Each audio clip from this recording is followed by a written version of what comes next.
John Philippi there from the town of Gray.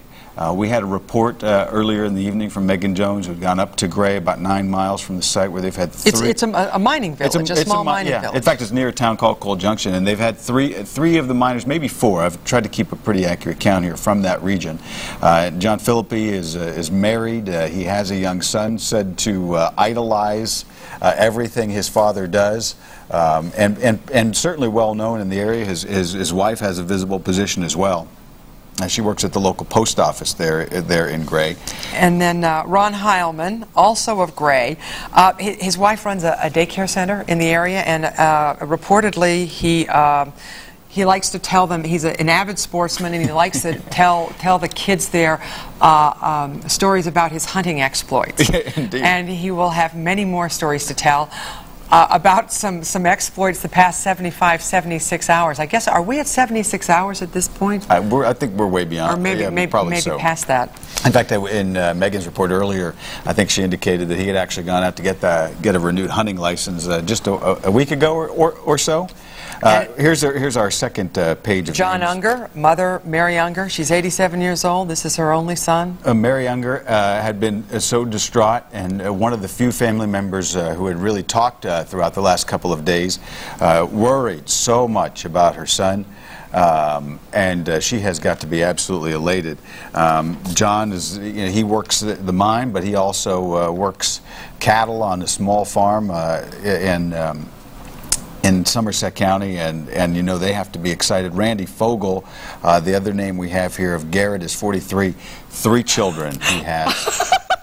We just got some wire. I'm sorry, we've just gotten some of the pause quotes. Here at Fogel. Tell me more.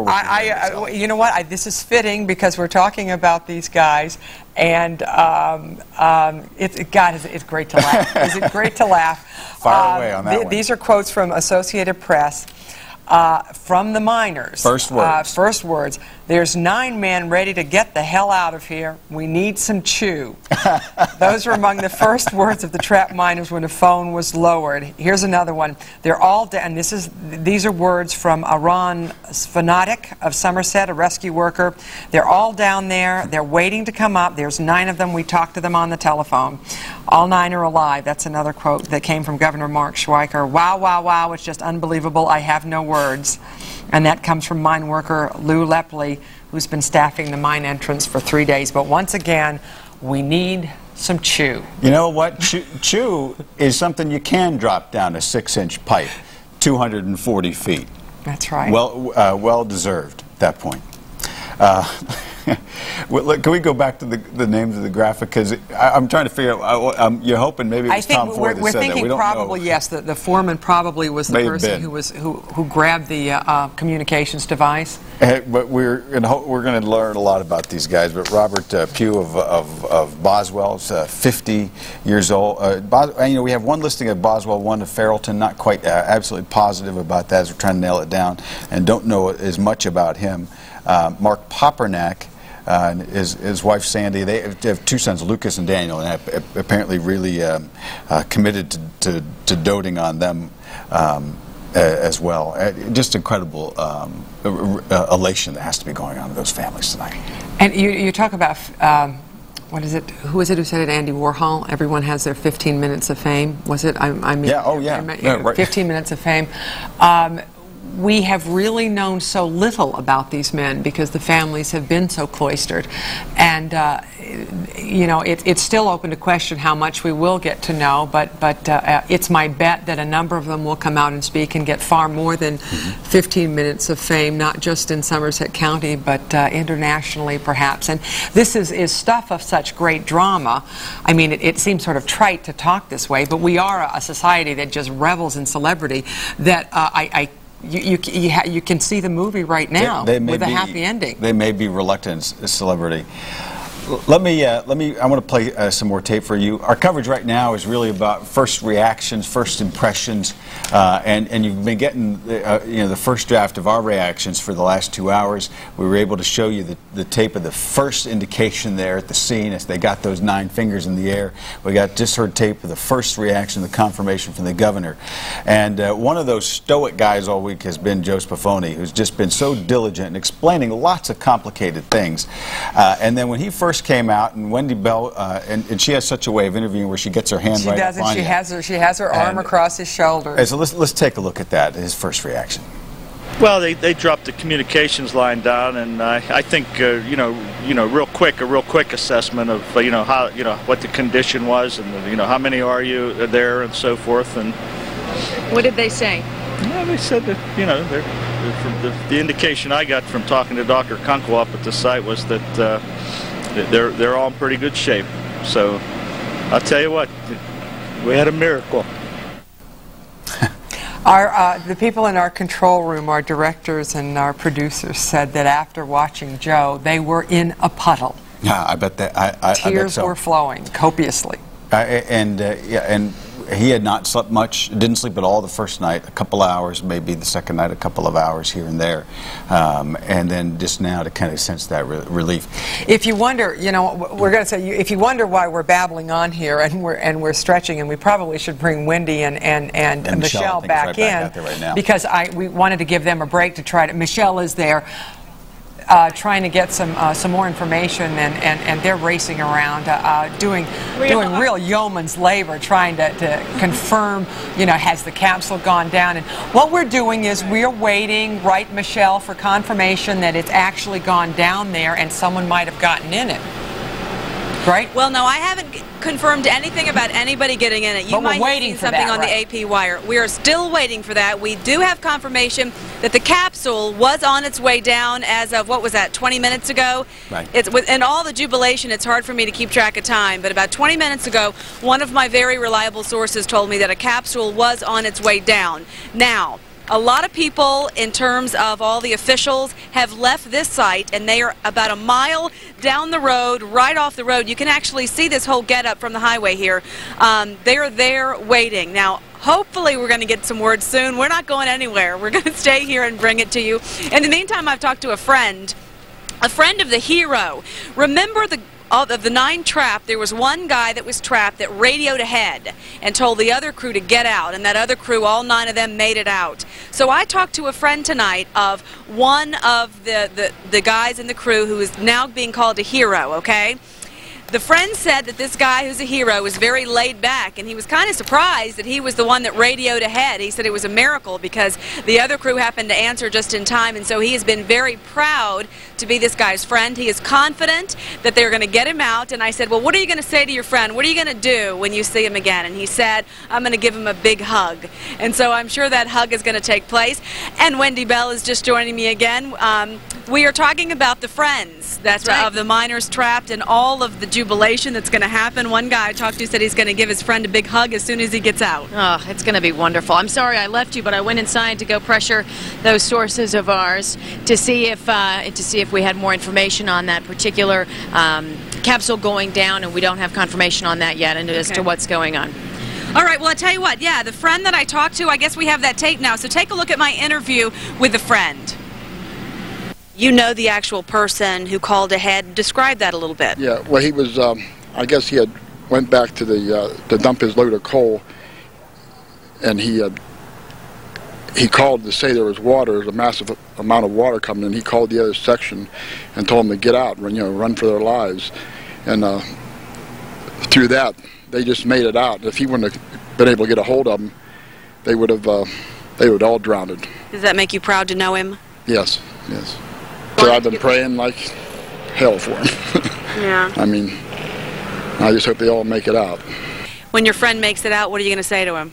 I don't know. I'll give him a big hug. Yeah.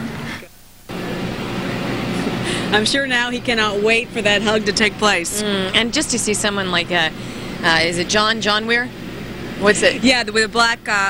just to see him, and I think we have some video from him and some sound just to give you an idea.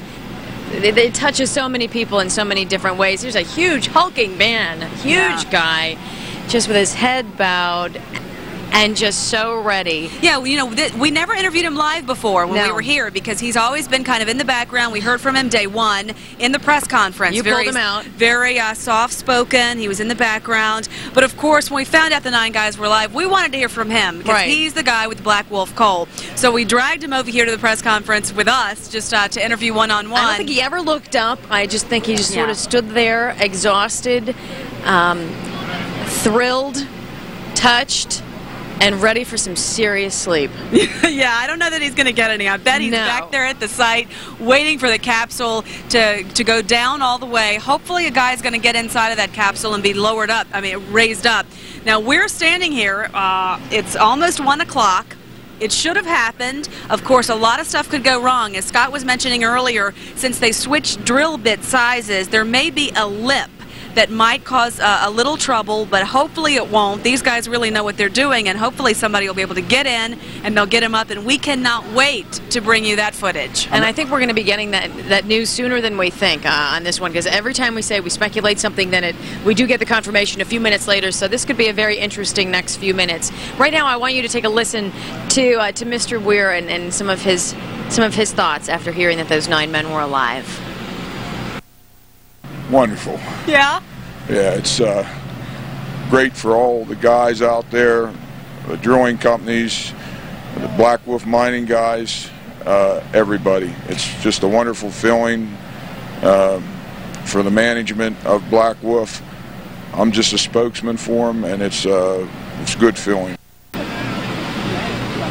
And even from him and then Joe Spafoni, who we've heard so much of the mechanical, the engineering side of the mining. We hear about this plate and that lip and all these things, and to just see him come out here, and as he was walking up to talk to us, just his shoulders over and stopped, took out his handkerchief, took off his glasses, and then just wiped his eyes and looked up. Yeah, I noticed in the press conference he was doing the same thing behind the governor. It was really hard to hold back emotion when we got the news because, you know, we've been here Wednesday, 9 o'clock, this happened. And just imagining the conditions that these miners were facing in there in total darkness. Their lanterns only lasted a short while. Whether or not they had gotten wet. We didn't know if they were in water. Presumably they had. As the water broke through, there was no way to know. And a 1,000,000-to-1 shot worked. The 6-inch hole that they dug. Hang on 1 second. Yes? I was just kind of echoing along with you, saying, yeah. I do have, I don't know if you were able to hear it. All right, we're going to now give you an Associated Press update. Again, this is not confirmed, but as we just speculated, we have just heard that the first miner has been pulled up to safety now. We don't know who it is. We have speculated, and Mr. Dave Hess was saying earlier that presumably it's the gentleman who's been concerned with his chest pain. Right. So we can only venture to guess at this point. Again, this is not confirmed, but the AP is saying that one of these men has now been pulled to safety. And I'm going to tell you this too. We're not there. We're a little ways away, but we do have a camera there. So eventually, you're going to be able to see at home this guy being pulled up out of the shaft. We can tell you that, and we cannot wait to see that. One guy's up, according to the Associated Press. I have the wire copy in my hand. I was looking at my watch the whole time with the governor. Go ahead and read it, Scott. I have the wire copy in my hand at 12:57:13, less than 60 seconds ago. First miner pulled from the shaft. That's amazing. Wow. Now, you know, they had a lot of things standing by, and if we can bring in Jake Ploger to talk about this. Jake, did you hear the news? The first miner has been pulled out. And we were talking to you earlier about all the standby. There was lots of ambulances and medical helicopters ready. 18 medical helicopters, about a dozen ambulances. Now, a lot of it depends on the shape of each one of these men. We've heard about the one man who was having some chest pains. I'm assuming that he was the first to be brought up. You know, he has to go through the decontamination process and then the decompression process, and then they'll evaluate where they go from there, whether he needs to be airlifted to another hospital, whether he has to be ground transported to another hospital. I think what they were saying at that point is once they determine the condition of these men, they either go to one of two places. Conemaugh Hospital, if it's an emergency situation, they need to go there ASAP, or they go to Somerset. If it's not an emergency situation, they're going to hold them for about 24 hours after they're decompressed to make sure they're okay. They're still going to take them to Somerset Hospital to, you know, check them all out and make sure everything's kosher. We have a long ways to go, but this news, as we said, I mean, I was just in there not 5 minutes ago asking the people, the powers that be, what's the progress on this? And she said, oh, have they dropped a basket? And I said, well, wait a minute. Oh, yeah. Our that's what y'all have told us. So we're fully confident in our sources tonight. We've been right on the money every time. They said the basket was lowered, and apparently it went very smoothly. We can only assume because it was a quick process. All right, so that happened. It's 1 o'clock. They got 8 more guys to get out now. And they're ready to come out. You guys were running around. Sally and I about jumped out of our chairs when we got this quote off the wire, so I don't know if you heard it. I'm going to give it to you. Yeah, among the first words that came over that long communications line, there's 9 men ready to get the hell out of here. We need some chew. Well, we don't know if they're talking about gum. I doubt it. But if that's any indication of their conditions and their spirits, I think it shows some amazing I have a little suspicion that they're going to get all the chew they want. That's right. You know, the companies are probably going to be mailing that stuff in. I can see it now, because if that's what they want, I'm sure they're going to get anything they want. Wonderful. Well, now, what is your guesstimate, guys? How long did this actually take to get it down and up? Because you were getting word that it was happening, and now we have confirmation that 1 is out. You know, it's so hard to say for us, because what we're getting is this lag in time. As you can tell, we race out to you to give you the information we have, and then about 30 minutes later it gets confirmed. So as far as we know, that second capsule is on its way down, and we've been hearing that it takes about an hour to bring them back up. Yeah, no doubt that if the one guy is already out, the second capsule is already being lowered. Actually, they only have 1 capsule. I want to make sure you know that. Right. It's 1 capsule. They go down and come back, and it's the one. So you can presume that the second trip is being made. Right. But that's only a presumption, but I can't imagine that would slow down. We do know that the time frame varied. Yeah, we do know that if they're 2 smaller people, they can both get into that capsule. Is together. That right? Let me work something. Yeah, they would have to kind of hug around each other. I'm going to just do a couple of equations. Let's just think this through here on the air. We got that word about a half an hour ago that capsule was on its way down. And I know that they were giving long estimates, and that may have been because we had so many estimates that were breaking our hearts the last couple of days. But if they were able to get that capsule down in 10-15 minutes and get somebody up in 10-15 minutes, let's say that that's a half an hour process each trip. Conceivably, you could have all 9 of those miners out over the next 3 or 4 hours. Absolutely. And their concern was that the difference in the diameters of the drill bits might have created a lip that would hamper the capsule, and it apparently has not. So that they can probably went slowly the first time, and now we're speeding it up. So again, we're talking about something that's 22 inches, they've been saying in diameter, so 22 inches across, and quite a bit bigger, you know, this way, long-wise. 92 inches long. Two men together will probably be belly to belly if they're going to ride up together, and if they do that, this could go a lot more quickly. And I had said earlier before, it sounded like an hour it was taking to bring it up. I'm sorry, I had that confused with when they were taking out the drill. They had to do that piecemeal, and that took an hour. So I got that confused. Initially, though, too, Wendy, they did say it might take an hour down and back. They weren't sure. They had to go slowly. They thought there might be debris. They thought each time there might be a problem. They also wanted to allot some time for the men to climb in and get secured. They didn't know the condition. And remember, if we can, all try to recall what they were talking about in the press conference about them using a strobe light so as to not literally blind these guys, you know, who've been in the dark for almost 80 hours. So a strobe of some sort so these guys can find where they're going in sheer darkness, get into where they are, and then be lifted up. I'm sure they're going to have some interesting stories to tell after they get their chew. Now we don't know. I'm sure a doctor's not going to be handing that out. But we don't know if any doctors went down, a doctor or a SMART team member went down in that first capsule. We haven't heard that. We don't know that yet, do we? No. You know what? In fact, they said that what we've heard so far is that nobody has gone down, that they just sent that capsule down all by itself for that first man. So they must be in great shape. Sounds like they were in good enough condition. Right. And I think they established that on the phone connection, was that each guy felt good. They felt strong. One guy felt some chest tightness, and that was about it. And they're probably not going to complain. about being belly to belly, as you were describing. And for a very practical reason, one of the things that Bob Dolan's talked about is that body heat being something of primary importance. They likely, if they were to survive this time, probably were, as he said, I wouldn't be afraid to get really close to my buddy. Up close and personal. There may have been a lot of huddling that went on here over the last couple of days. One of the things you would imagine so. Yeah, and I'm thinking... It was about 50 degrees down there. They were thinking the water was about 50 degrees. The cavern would have been at 50 degrees or lower. They were pumping that hot air. They were trying to bring it up to 70 degrees. They had no way of knowing if that would work, so hopefully a lot of huddling did take place for body warmth. I just stepped aside because our photographer is just beeline for the main building where we've all been waiting for the press conferences and whatnot. I think we're getting word on exactly who that first person up is, get more information on his condition at that point, so that's why we're kind of ducking in and out of frame at this point. And we've just been told, Wendy, that there is another news briefing scheduled very shortly, just momentarily. See? Yeah. So we may get a better sense, and we may even get video here shortly, just as we think about the lag time. If they made that phone contact, if they were able to drop that phone, that was about 11:30. We were able to get video up about 45 minutes later. You know, you're out there, we're having a pool camera shooting this video, relaying tapes, and so maybe within the half hour we even see video. Excuse me for interrupting. We have Dave Markley, who is a Red Cross volunteer, on the phone with us, who was with the families in the fire hall when they got that first announcement. Just describe the scene for us, Dave, would you? Well, when the families first got the news, they had actually heard over a mobile link that they had connected up with the drill site itself.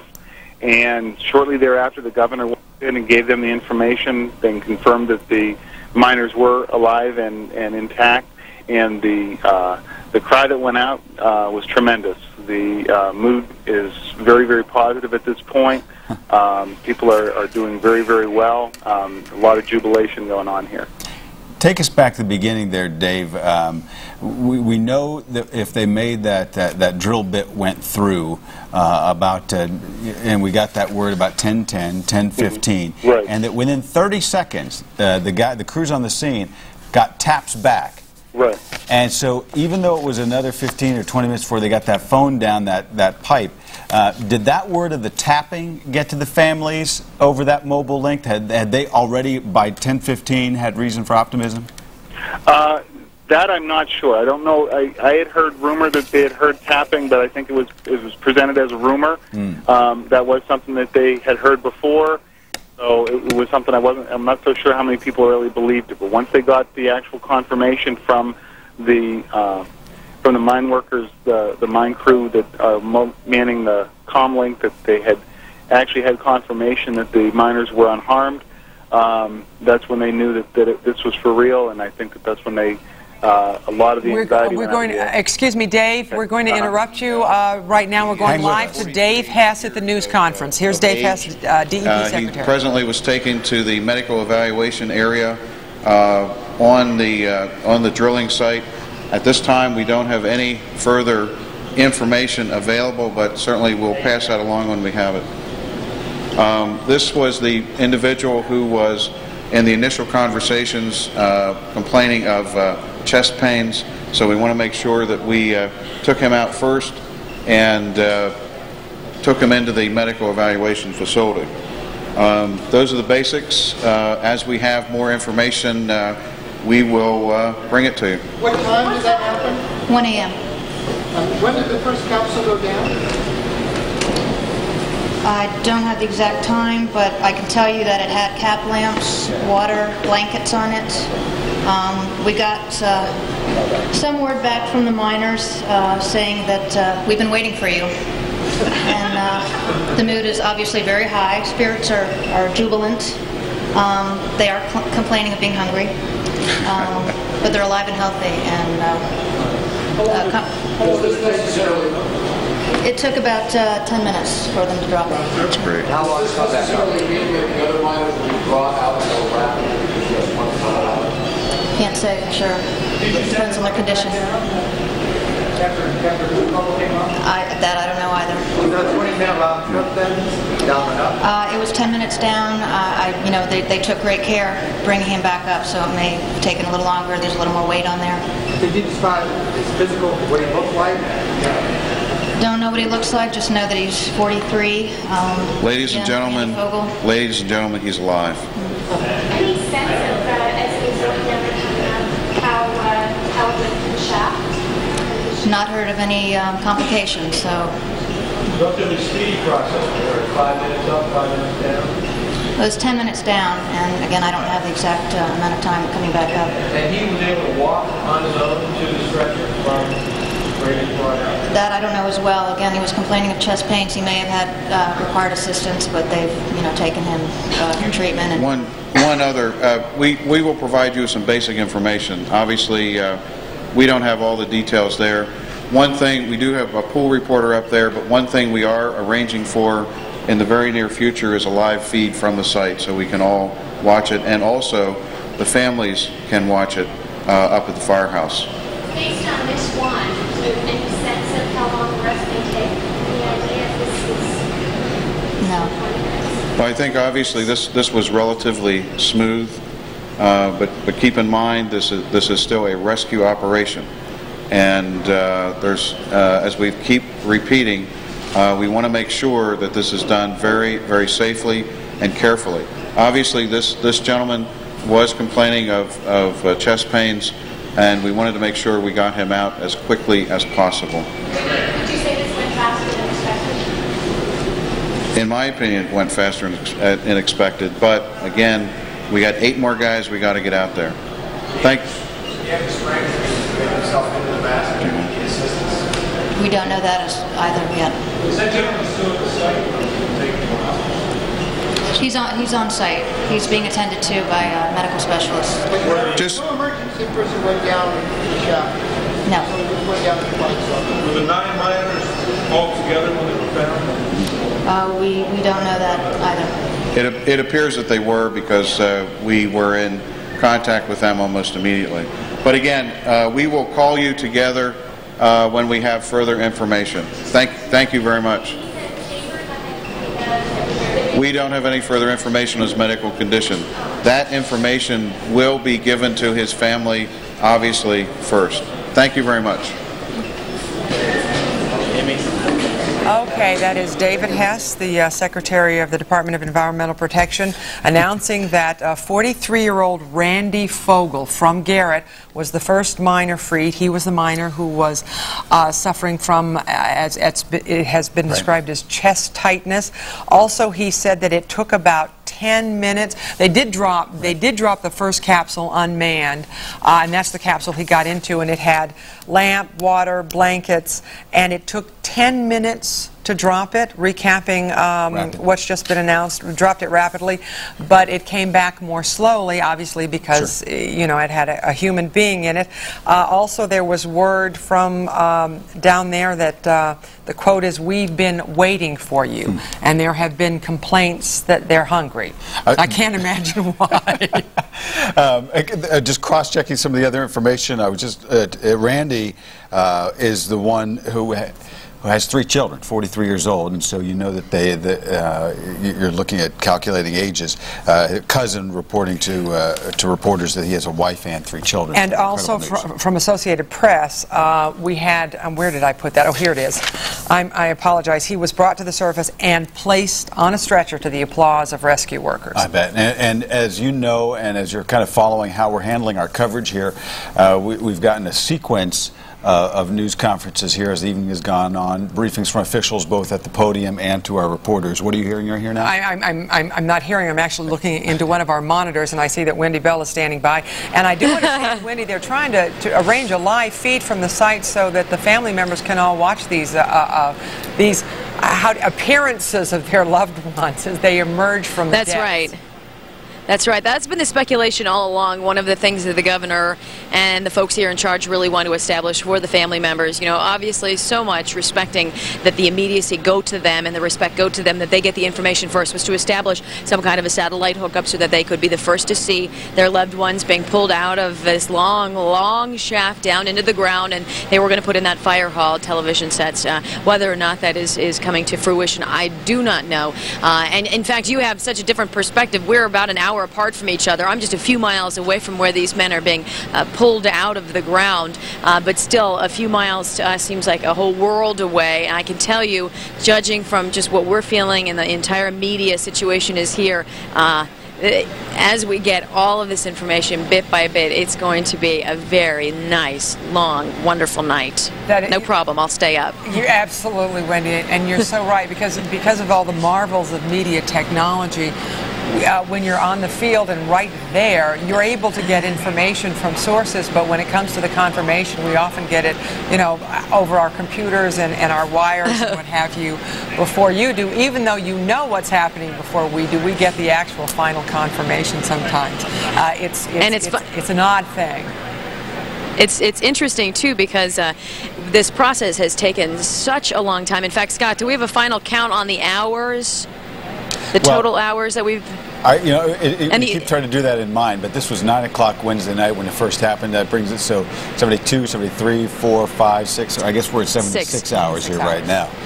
And the only reason why I bring that up is because this is 77 hours of thinking, planning, doing all of this, and yet we're here immediately on the phones contacting you, letting you folks know via the technology we have immediately, and it's like never get it fast enough to be satisfied with it. So each time we hear about one of these men being pulled up, we're going to let you know about it. Much to your dismay, probably, but we're going to let you know about it. Much to our delight, clearly. And I don't think anybody will mind that tonight. And in fact, I was trying to think during the news conference. So much of the time when we do extended breaking news coverage, in fact, I can't think of another time in the 10 years that I've been here at Channel 4 as we've done. When you think back to all the terrible stories where we've had to be on, to the plane crash in '94, all the way up to 9/11, it's always bad news that we're on when we're on so long. And I can't remember ever a time where we've been on so long and been able for the last 2-3 hours to be giving one step of good news after another. And Michelle said that she couldn't remember a time that she was so elated, and I can't. The only time I remember doing extended, I'm saying this to Wendy too, extended coverage, and I'm sure Wendy's done these too, where you're this happy, is a parade. No. That's exactly right. When they're throwing gum at you at a parade. That's true. I think there's probably going to be a parade in a couple of weeks through the town of Somerset. I think so. I think, and more than through the town of Somerset, I would surmise. It was funny. I'm sorry, Scott. We just had the cameras, Michelle and I. She actually went to go get her whopping 3 hours of a nap before this begins again for her tomorrow. But we had the cameras turned on us. A young man from the community came up with his camcorder, and while you were showing some of the video, he pulled us aside and said, "What do you think about all of this?" And Michelle and I looked at each other, and I was like, "Well, that's very," and we both said, "It is the most exciting part of our journalistic careers. This night is the #1 best night of our journalistic careers, and when all of those guys are up, I will put an exclamation point on that." And ditto to that, Wendy. Absolutely. Yeah, I would have to agree. And you know that in Somerset County that everyone, those of us who don't live there, feel such relief for them, knowing that the grief and turmoil that they went through back in September, and you just kind of anticipated, even as we're coming up on the first anniversary of that terrible day, that it was going to be such a hard day in Somerset County if this had not worked out in the way that it has tonight. And so you feel so much elation and relief for the families and really for those communities. And it brings me back to the thoughts that were in that fax that came from the association of the families of the Flight 93 victims, that they had the presence of mind to remember those people in Somerset County that came together for them, and that in their moment of need to say, our thoughts, our prayers are with you. And I just learned that. Oh, I'm sorry. Go ahead, Wendy. We have a phoner. No, I was just going to let you know that on the turnpike, when you get off the turnpike, it's exit 10. And right there at the exit, which is under construction, there is a big sign that says, "All 9 are alive." That's fabulous. Just so fabulous. You know. Well, Wendy, we have a phoner right now from, I think her name is Diane DeLisi from Conemaugh Hospital. Diane DeLisa from Conemaugh Hospital. Diane, you are a nurse there, an administrator, or? I am a spokesperson in public relations. Okay, and you have some information about Mr. Fogel. He has been brought there? Not yet. I'm here at the emergency room entrance, and we have not received anyone yet. What's your plan? Just give us kind of a sense of what you've been told to expect and what what kind of staff you have standing by. Anything you can tell us, we'll take it. Well, since we are a trauma center, we're ready for anything. Yeah. We usually have people on call, but because of this nature of this, we have extra people on call, so we have more than enough people to handle whoever comes here, so we're ready for 9+. And we don't know the extent of the injuries yet. As far as I know, I just left the director of the ER a few moments ago, and she didn't know the extent of the injuries, although I just did hear overhead trauma alert 20 minutes, so I'm assuming that that is our first patient, but we have not received anybody yet. How far are you from the site? We're about 30 miles north by ground. It would be by an ambulance about 25 minutes, and by air about 7 or 8 minutes. Well, that would be exactly about the right time, because we got the word at 12:57, maybe just 23 minutes ago, that first miner had been pulled from the shaft, Randy Fogel, and then by the time they got him on the stretcher, if they're 20 minutes out from you, that would be just about right on schedule. Right. Although we don't know, it could be actually... it could be the second one. We have no idea because we don't know if Mr. Fogel was flown by helicopter. Right. Diane, let me ask you. We saw so many top medical officials, Navy medical doctors, Dr. Kunkel that we keep hearing about. Were these medical officials at the scene in contact with your staff about preparations ahead of time here? As far as I know, yes. Because again, I was talking to the trauma surgeon in charge and the director of PR. So they know that we're getting some, if not all. They knew what kind of injuries and illnesses to expect, so I do believe they were in contact. When you say you just left the head of the of ER there, just give us a sense of staff and of the facilities there as a trauma center. What kind of facilities do you have to receive these? Well. Because of the area we're in, this kind of injury isn't uncommon. We're a mining and industrial area, so that's no problem with the hypothermia, with any kind of crush injuries that we might be seeing. Dehydration, of course, is no problem. We're in a unique position here that we have 3 board-certified and fellowship-trained trauma surgeons who are trained specifically in this, so we're confident that we can handle whatever comes our way. Now, were you standing by particularly for this evening, or did you guys... were you guys at the ready last night when they thought that it was possible that they might break through, you know? Right. We were ready last night as well. I mean, we've had plans in place for a while now. I'll just say, we're asking everybody. Did the word get around the emergency room when the first word came out that they'd made contact and all 9 were alive? I'm sure it was just like the rest of the country and this area, just pure joy, elation, relief, probably surprise to a lot of people. Unbelievable. Now, you say surprise. You guys are medical professionals there. Was there the feeling that there might be some serious injuries, if not fatalities, in that, now that we're, looking back? Well, now you guys are looking back because, I mean, you do deal with a lot of the trauma and the accidents that come out of these mines. That's right, and we do have to prepare for anything, and oftentimes that includes the worst, and, if, you don't want your mind to go there, but your mind does go there, that it could be severe injuries or even death.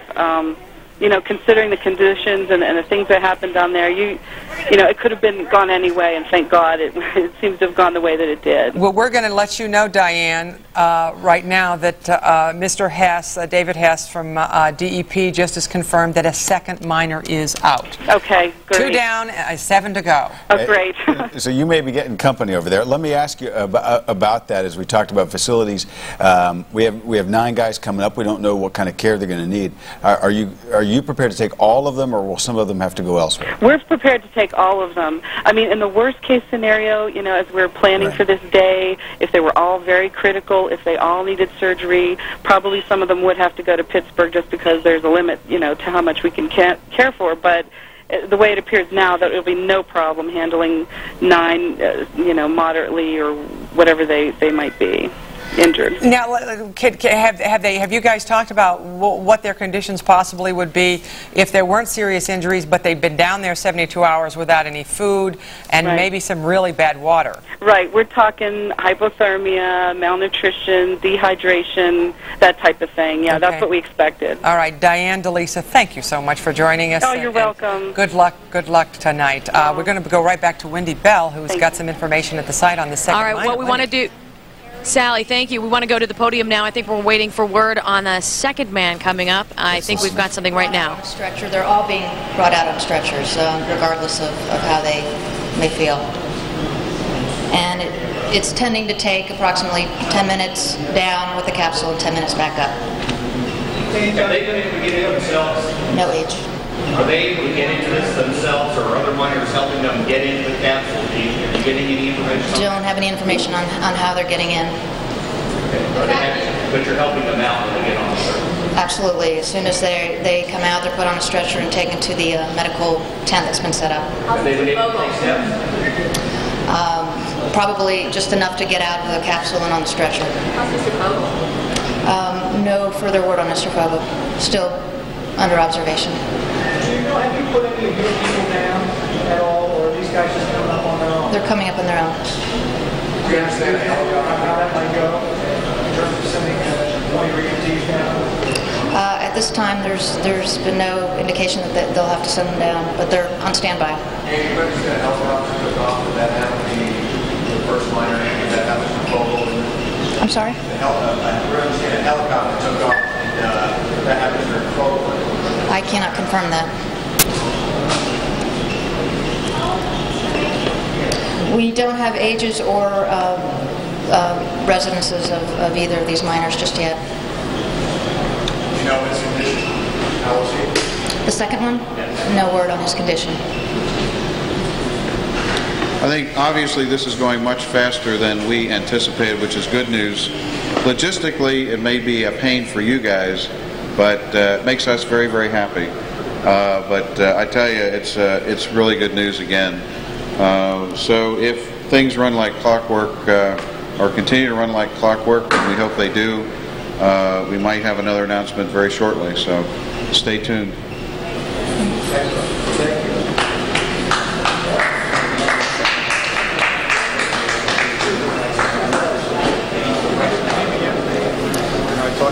From David Hess and Wendy Bell standing by out there. 10 minutes down, 10 minutes up, so we could, feasibly within 2 hours have all of these men out of there. Going very, very quickly. Clearly they did their jobs well. Wendy, have you got something for us out there? You know what? I don't. In fact, I missed the name. You know what? Actually, you know what? They're not giving out the name. They're not giving out the name nor the condition. Okay, that's the part I missed. I thought we were just trying to rewind our tapes because we roll on all of this live so we can bring it back to you in the future, and I missed it, so thank you. So other than that, no, it's just a matter of sitting and waiting, but it's encouraging news that it's 10 minutes up, 10 minutes down, and Scott, as you said at this point, heck, 3:30, right? Right, and obviously the other interesting, we'll be done. Yeah, and the interesting thing is that because they were able to get that water level down and sort of naturally depressurize the men, we were ready for that two-stage process as they came up of decontamination and depressurization, and that we know by talking to Diane, the spokeswoman from Conemaugh Hospital, that they're already expecting somebody 20 minutes out, so the ambulance already underway with the first man that came out. That they were able to move very rapidly from extraction to stretcher to ambulance, probably within 10-15 minutes. But they are still, we assume, and we'll find this out later, they're still having to decontaminate. Thank you, that's the word, decontaminate. Yeah. Wendy's got something. It's who? Mayhew. It's Mayhew. Ah. Oh, okay. It's the. This is the son-in-law. This is the son-in-law. There is a happy woman who toured that site this morning in Despond. That's her husband, Blaine Mayhew. Yeah, her husband and father also down there. Tom Foy, the team leader, and so this now her husband brought out. This is not. We haven't confirmed this, Scott, but this is. Okay. Okay, this is what we're getting, and if I remember correctly, this is a young man. Yeah, he's like 20s. Is he 28? Okay, all right. So that's what we're going on right now, and we'll of course get that official word when it comes out. But and I have you know, as I said, we're pulling together lots of information, and we have Mr. Mayhew is perhaps in the town of Glesner or Myersdale are the two towns that I had connected to his name. But one way or another, it's got to be elation. Now, there may be some protocol underground, again, of saying, you know, who needs care the most. And obviously, you know, they had plenty of time in the last couple of days to kind of probably talk about the order of who would go and in what order and why. And you can't, you know what? You can't imagine what they have talked about in the last couple of days. That's what I was going to say, Sally. What on earth do you think they have spoken about? And you know what? Women would think of that, wouldn't they? I would think about that. No, I would wonder, are you getting on my nerves? No, no. It might have occurred to a man or two. I think it would too. You know? It would too. We're getting a little punchy here. I think all of us. But yeah, what the heck would they talk about for 72 hours? In the dark.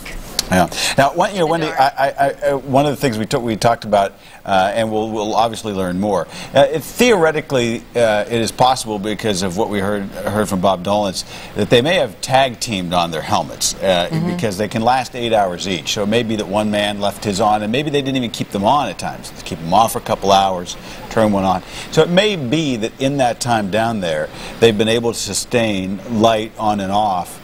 And maybe that may be the thing that allowed them to find a pocket or a corner or a crevice or someplace to get away from that water level. So it could be, as we're all kind of in our own minds imagine what 72 hours, 74, 5 hours would be like down in there, that they weren't entirely in the dark in that time. They may have been able to kind of keep some light going. And you think about some of these fellas, especially Blaine Mayhew's father-in-law. This is a man in his 50s, arguably with 20-plus years experience. How many times do you think he's gone hundreds of feet below the ground? And how many times do you think he's thought, all right, what's my plan of attack if the unthinkable happens? I mean, this is not something that these guys just casually throw together at the end. They've probably been working on this for quite a while. So I think we're gonna hear some interesting stories of their plans and how they were quite intricate, I believe. Yeah, stories about a lot of courage, obviously. You can't. It is just unfathomable to think of the courage it would take to sit down there for 3 days, knowing that they're doing their utmost to get you out, but wondering how they're going to do it, and knowing that you're surrounded by water, because basically when we see the diagram, the water was above them. They were actually, I mean, wait. 30 feet, because they were at an elevation of about 1830 sea level, and that water was at 1859. That's right. Which is why they had to get it down to 1829. So they were essentially kind of feeling 29 feet underwater. It's amazing they were able to get that air pressure pocket down there in place. Just got word, and we'll let you know this as we're giving you everything as it comes in. That first ambulance has now arrived at Conemaugh Hospital, and so Mr. Fogel, the first one out, the 43-year-old, is already ready, being wheeled into the ER under doctor's care there. And we assume his family's there already. And you know, they talked about the fact that they weren't going to bring the families down to the actual site in order to keep some order, you know, to that. And you can understand that, but you wonder about the process of exactly who's going to be taken where as far as a connection. Wendy, and I don't know this. We had hoped to talk to the Red Cross worker on the phone about this. And he said that they were able to they had a hookup where they were able to hear even before they heard from the governor. They had heard rumors about the tapping, and then they did get word about the phone call. But that, I think, may have just been an audio hookup. We had learned yesterday they were going to have a video hookup, but that hadn't been established yet. No, and in fact, that first initial conversation that they have where they found out that not only that there were survivors, there were 9 survivors down there, we all, of course, assumed that it was some kind of a cell phone. But as we heard, some of the gentlemen we interviewed right after the announcement that all men were alive, what he told us was that it was that sort of glow stick situation attached to some kind of a sound device. I got to stop you, Wendy. I got to go right. I got to stop because we have to technologically punch off your camera so that we can punch over here in a second. Dave has back up at the podium to tell us about perhaps the next man extricated as soon as we have that. And I'm listening for our director, Bob, who's been with us right through this on every step. And as soon as he gives me the okay, we're going to go right to that. It takes us a little second to kind of do. The conniptions we have to go through are nothing like driving down 300 feet and getting these guys out of the air. But it does take a couple of getting some buttons pushed. There we go. There she is. Okay. No, the same situation. came out, put on a stretcher, and taken to triage.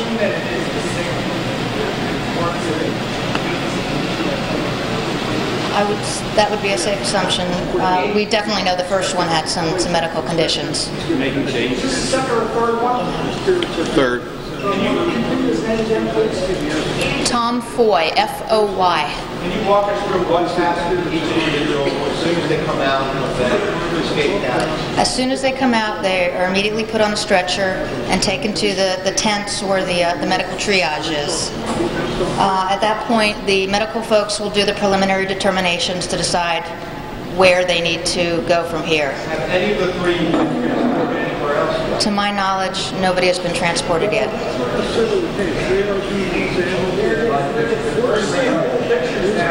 Good. Good. Okay. That's it. Thank you very much.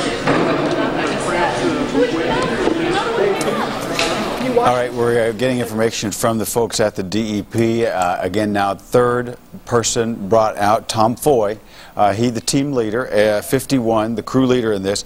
The father-in-law of Blaine Mayhew, who was the second man out. Now, we're going to get a couple of minutes here before I get an actual confirmation on the name of the DEP secretary. Let me go right now. We're getting the pool video, the satellite shot. Let's go right now to give you a sense. This would be our first images of the extrication procedure. You heard a shout out at the end of that news conference that we were getting some images out, and this would be it. I know you just would you can hardly believe it, and you can't imagine the situation. He crouches down. Yeah, bringing him out. Oh my heavens! Let's just take a look here. I don't know if we have sound.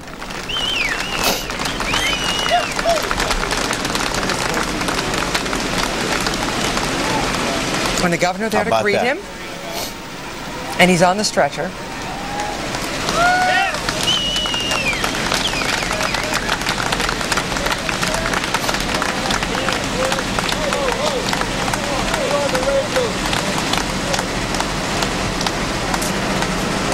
I thought I saw a glimpse of his face, and it was like it was covered in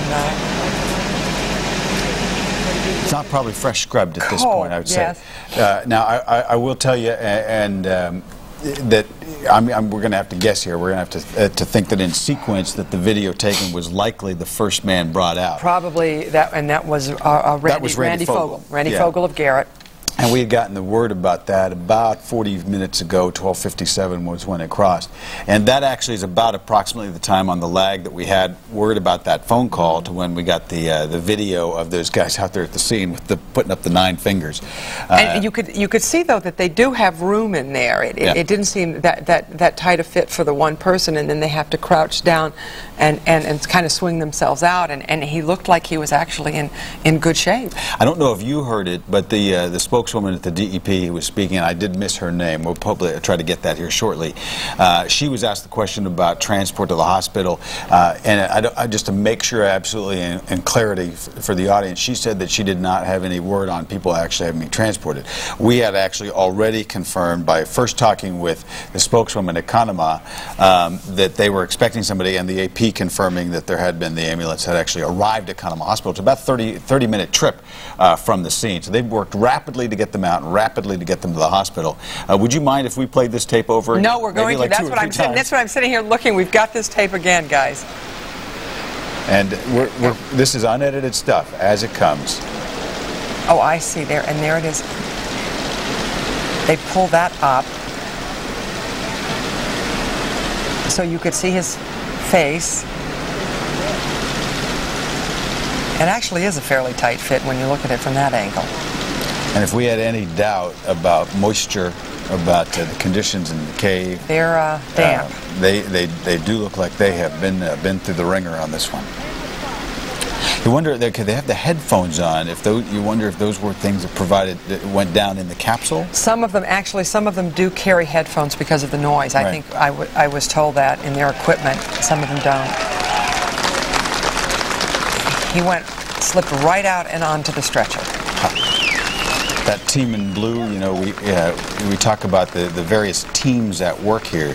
The SMART team, ready to respond. We talked about the team from the Navy that was there, ready for depressurization if needed. Not needed. Go straight out of there onto the stretcher into the ambulance. Looking at his face and his hands, you can see the need for decontamination, right. and where they're exactly proceeding there to cut their clothes off, decontaminate them, and then place them in the ambulance and take them to the hospital. Have you ever seen more welcome video? No, I think I think a lot of us are stunned because to see someone, after having gone through that ordeal, moving and looking like he's okay. Yeah, and we're taking this as you are. I know some of you have been with us over these last 3 days, and many of you have emailed and called, and we've seen prayers and all kinds of things coming in, and we do appreciate that.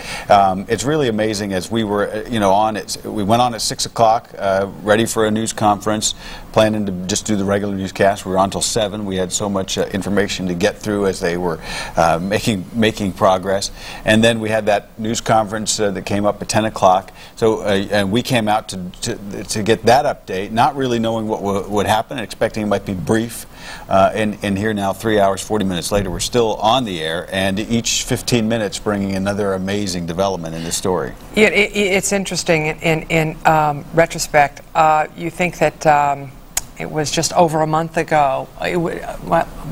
Over a month. And it will be the anniversary of the crash of Flight 93. And Somerset County, which was little known across the nation and in the world, made headlines for a year. And now Somerset County, on a far more... Right. On a far happier note, is in the headlines once again, both nationally and internationally again. Here we go again. We have a... This is another miner coming out. Or it may, I don't know if it's the second one or maybe an earlier part of the pool video. This is actually live video, we're understanding. We've established now the live video, so with 3 out, we might be here now on this live image seeing the fourth man to come out. And they're coming out every 10, now they're reporting they're coming out every 10 to 15 minutes. We're just going to stick with this and take this as it comes. You can imagine in this, the first expectation that it might take an hour to get down and back up, that as we're moving in 10-15 minute segments, you know the urgency of these men to get them out, but to do it carefully. This is an unlined shaft. They set that drill. We saw that first day as they were digging out. Think about this. They dug out that 20-foot pit around it. They had those bulldozers come in. They dumped load after load of rock and gravel. And then they were able to pour concrete, let it harden. They got the big drill in from a drill that came from Clarksburg, West Virginia. And as you set that down in there, and as they get that casing set at the top, just lost it there for a second, but back up. I think it's going to be back up. I don't think we're going to have a problem getting that one back up. I'm watching it on another monitor, and we see someone who looks like a member of the medical team standing there, and there's the basket coming into view. When we talk about the equipment, there are millions of dollars worth of equipment assembled at this site right now. Just the two drills alone were $1 million apiece. You see the back of this. And this would be the fourth or fifth miner. I believe this would be the fourth, since because we have Fogel, Mayhew, Foy. And we don't have names here on. We don't. They're not. These names aren't confirmed. But well, we know of Fogel, we know Mayhew, and we know Foy. We don't know here about this gentleman. Again, just drenched in moisture, so we. And some of them, yeah. In a hurry to get out. Yeah, definitely. And his light is still on. Unless that was a new one. His headlamp is still working, and I think your guess that they had alternated, as Bob Dolan's told us they probably would, to keep at least one of the headlights available all through that 72-hour period. And they may have gone through times where they said, let's sit in the dark for a while, and then, and as I was thinking of it, if you have 8 helmets and each one, and 9 rather, and each one can last 8 hours, that you could theoretically have them have lasted that entire time with sunlight. Here's a wider shot of the site and where they're coming up. The applause is instant as that capsule breaches the surface. You know, it's like they want the first sound. they got to know that they're wearing those headphones, but regardless of that, they want the first sounds they hear to be that applause, and it's enthusiastic but almost respectful in a way. And all business. You can see it's all business. They have work to do rather than taking the time to celebrate there. They still have they still got 5 more miners down there.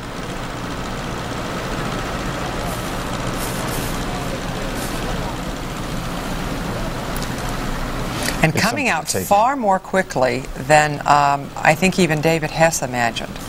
It was interesting to see as we saw that first video, and here now as the stretcher's moving. If you're watching, there's the Governor Schweiker greeting each miner as he comes out. Blankets tossed over them immediately.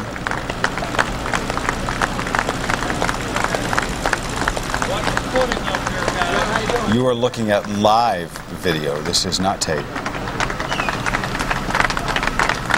Soot blackened faces and bodies. Think about this as you look at the men holding that, the connection there, those shirts, Sipesville Station, and that being the place where the families are in that fire department, and we're waiting for that word all along as the men who staff those Sipesville trucks and crews are there ready to say these are our men and we're taking them to safety. I correct myself, misspoke by saying soot. That's coal. That's definitely coal. At 1:45, we got the first word of the first one. David Hess is about to speak from We'll probably learn about who that fourth man is. Let's go to David. Live feed here. The gentleman's name is John Unger, U-N-G-E-R, age 52. We're told he has an injured right shoulder, but he's in excellent spirits, as you can imagine. We don't have any other details. For those of you who missed it, the first miner, Mr. Fogel, was in fact airlifted to Conemaugh Hospital. He's undergoing further evaluation there. We don't have any other information to share at this point. Spell the name of that hospital? That's a good question. C-O-N-E-M-A-G-H.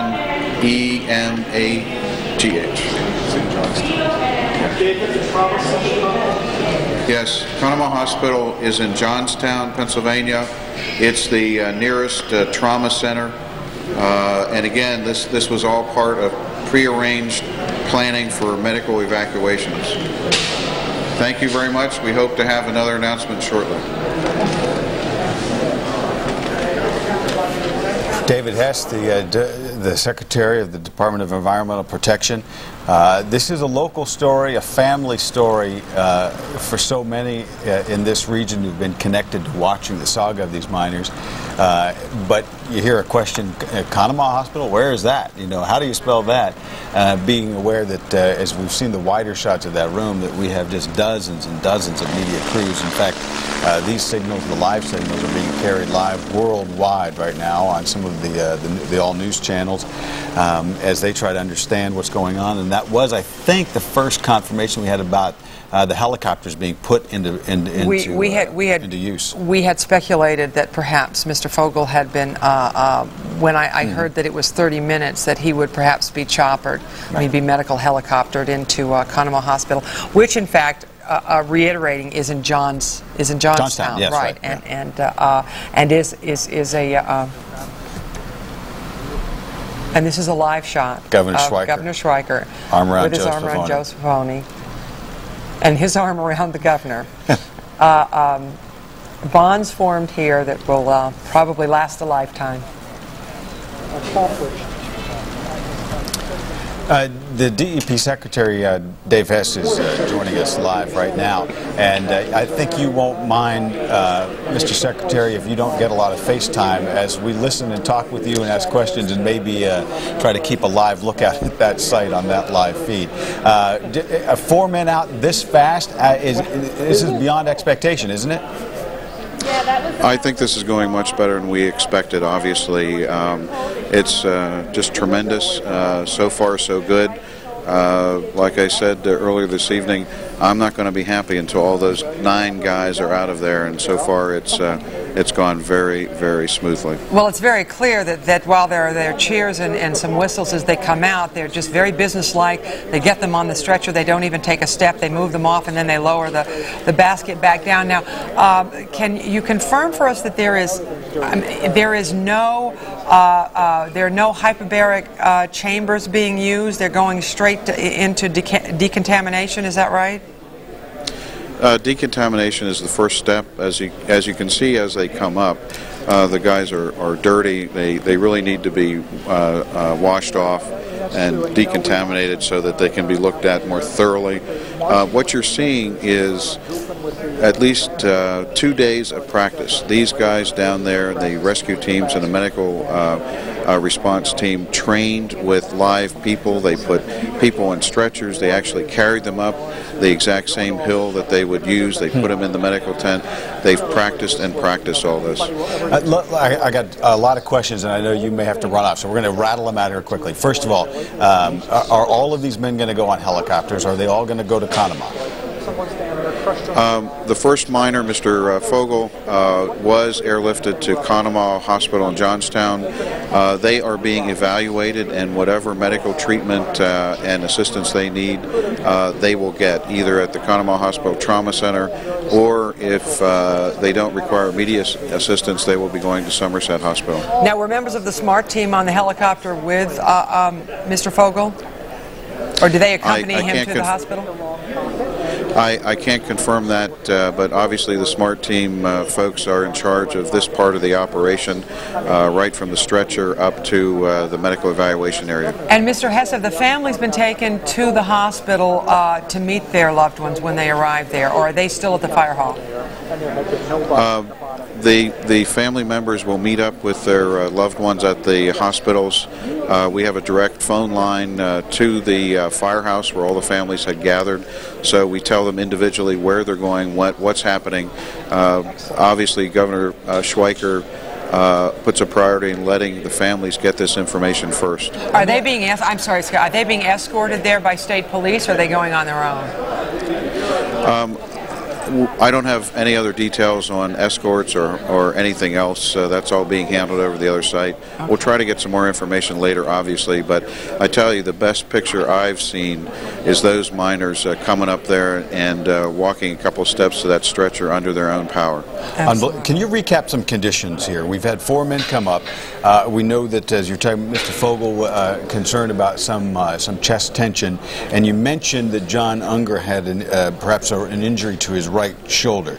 And by the way, you know, his mother, Mary, had been all week talking to reporters. She was concerned about her only son. I'm sure she's very relieved that the only injury he has is to his right shoulder. What do we know about the conditions of Mr. Foy and his son-in-law, Mr. Mayhew, who came out number 2 and number 3? I don't have any information at this time. Obviously, the families get that information first. Right. So I'm just couldn't help you on that at this time. All right. Well, is there a priority or protocol about who comes out, though, as far as the order in which they come out? Yes. Yes, generally the ones that have the most serious injuries or health threats come out first. That's why Mr. Fogel came out first. He was the miner, you may recall, that was complaining about chest pains or tightness. Can I ask you, we heard from John Weir talking about escorting the woman to the scene this morning, the wife of Blaine Mayhew, in a situation where both her husband and her father had been trapped down there. Had you been able to talk to her at any point in these proceedings? No, I haven't, although obviously I and Governor Schweiker briefed the families many times in the past 3 days, and although I don't remember talking to her individually, but I did know that there was one family in that situation, which made it all the more poignant that we have a successful rescue. And once again, you'll have to refresh my memory. Blaine Mayhew, he was the second to come up. Did you have any information on what his condition was that warranted him coming up second? No, I don't. I'm sorry. As we get that, we'll be happy to release that. All right, and if you're watching here now, we were playing tape of the first man to come up, not the live feed. So in case you were wondering as you're looking, that was not a fifth miner coming up. Dave Hess, I know, are you planning to give us updates as each of the additional 5 come up? Will that be the process? You'll be back up at the podium as each one comes up? Absolutely. We'll, as soon as the family member knows, and of course they're watching live TV, so they'll know right away. Obviously. let me ask you about that. You were not able to get that live closed circuit feed from the site to the fire hall. Is that correct? No, they actually have a cable TV hookup in there, and they're watching it on like everyone else. And so when they we had talked briefly on the phone to a Red Cross volunteer who'd been working up there, and maybe you can fill us in a little more. Because that breakthrough of that the chamber came shortly after 10 o'clock, and we got that word, and within 30 seconds the guys on the top heard the tapping down below.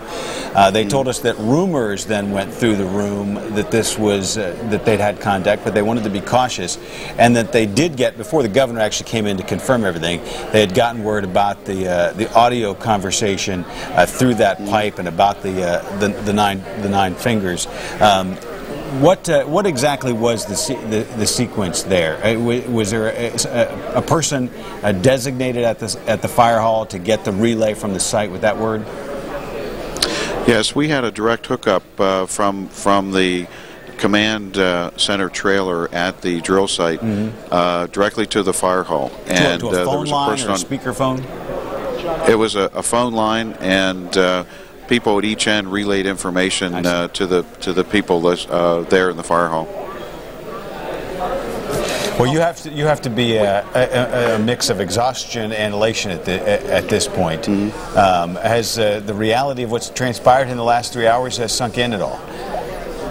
Well, it's starting to sink in as each of those guys comes out of there.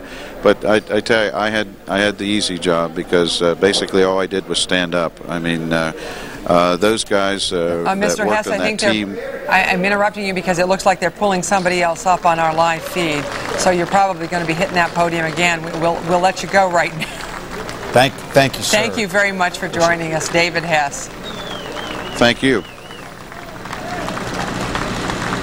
Another light on, another helmet, and rain slicked.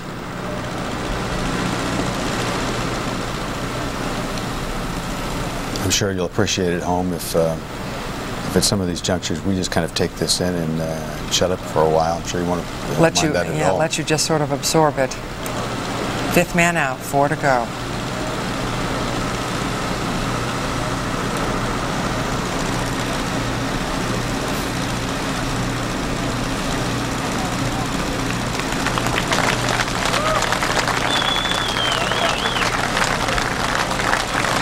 Must they be feeling? I don't think we could even imagine. It was only 90 minutes ago that we had the first word that they'd actually gotten the capsule ready to go down, to take down the first supplies. I remember all day long as we talked about, well, what would they see? What would that camera on the bottom? What would they find? What would that strobe light? Could the men find it? And here, in an hour, have 5 of them on the surface. Governor Schweiker leads the stretcher up the hill, and he had described it up a hill, and they do have to walk up a hill to the decontamination area. And you can see, looking at the miners, that they have to. They're carrying a lot of pollutants on their bodies right now. Mr. Hess was able to clarify for us that if the serious concern that they could be airlifted to Conemaugh, perhaps if there were some that just needed to be checked out, that they might go to Somerset. The second helicopter, we just have word, is coming into Conemaugh now. We don't know who is on it. I think if we could say that this was, you can't even say it was a textbook rescue, because as I kind of created the phrase earlier, I said they wrote the book at Q Creek this week. If that went so well, that we are seeing an amazing medical response here. Each stage of the care of these men is amazing. Right now we're going to the podium to find out who this is. Yes, and again, that's a tribute to the entire team that worked on this this whole rescue effort. Again, the guys just did a wonderful job. Dave, do you recall how long after the incident was before they were able to get that area?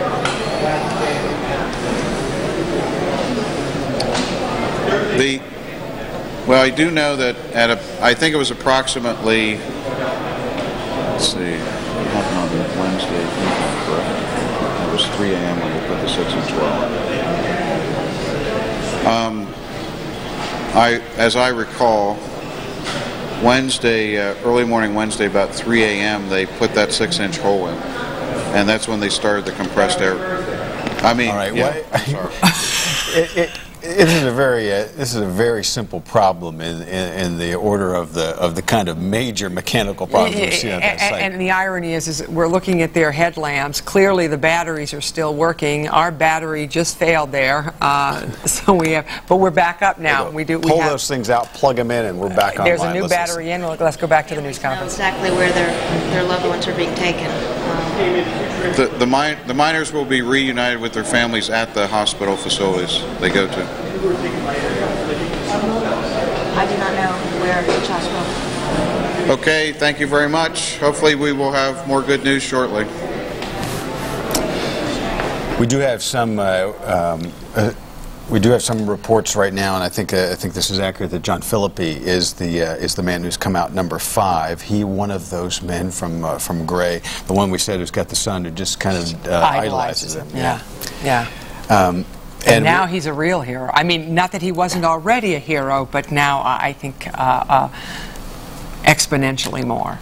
Indeed. So 2 o'clock right now, and so if we have 5 out in an hour, it's really just been an hour that they've been pulling people out here. It could be that we're going to go through maybe even by 2:45 at the rate at which they're dropping that basket and bringing it back up. It could be a remarkable story and even within the hour. You would have to imagine that they will keep all of these men overnight for observation, no matter what their condition.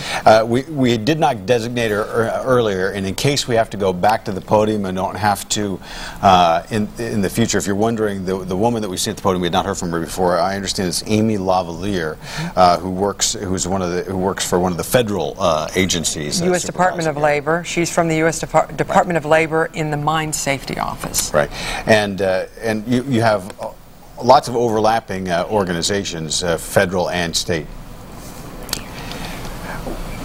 We've been showing you a lot of live video. We're going to try to be real careful about designating live and tape, and we're going to just one more time here, because we're going like 10-15 minute cycles. This is the 5th man, the man who just came out, and we're going to bring it out one more time, now, especially now that we know that he is John Philippi, or Philippi, not sure, from Gray. And if you live around there, you go to the post office. You've probably met his wife. She works there, and his neighbors really pulling. The Hispanics have been really hoping and praying for the Philippi family, and it's just an amazing thing to see. I think everybody watching has a smile on their faces. There's a pool camera at the site now. This is a tape you're seeing, but Joe Spafoni is being interviewed live by the pool camera. Yeah, maybe we can do a little mix of video here and listen to what Joe's saying right now. Get them good medical treatment, get them taken care of, and get them to their loved ones. Thank you, sir. Well, we came in on the end of that. We apologize, but not quite as teary-eyed as he was when Wendy first caught him, just right after everyone had learned, very shortly after everyone had learned that all 9 miners. I've really enjoyed listening to him, and not, as you say, enjoy in the middle of this arduous circumstance. Really, it felt like, and you say, man, a few words. He's really right to the point, and think about the education that we've had from these men who were very. We learned a lot of the vocabulary of coal mining, the vocabulary of deep mine rescue. I never thought I'd be talking about drill bits. Right. You still have in Pennsylvania eight. We talk a lot about the impact of coal mining. There's 8,000 coal miners who go into the mines in Pennsylvania still, way down from what it was years ago, but still an amazing workforce and all over southwestern Pennsylvania. Joe Spafoni is stationed right now, located in Fayette County, right. But he is from Springdale, Pennsylvania, which is right down the road on the Allegheny River near Cheswick. So a local guy.